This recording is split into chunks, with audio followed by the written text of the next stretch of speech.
here today with Christopher Glenn, and he's going to be trying the macaroni and cheese hot dog with his added touch of mustard. Let's see what he thinks.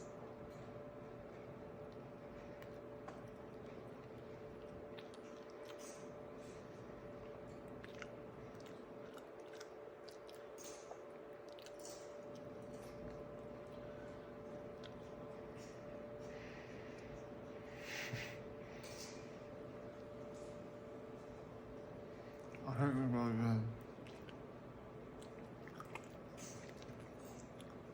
I think this is super good. I tried it already.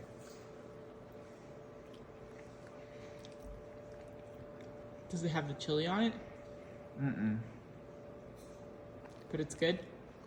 Yeah. It's good.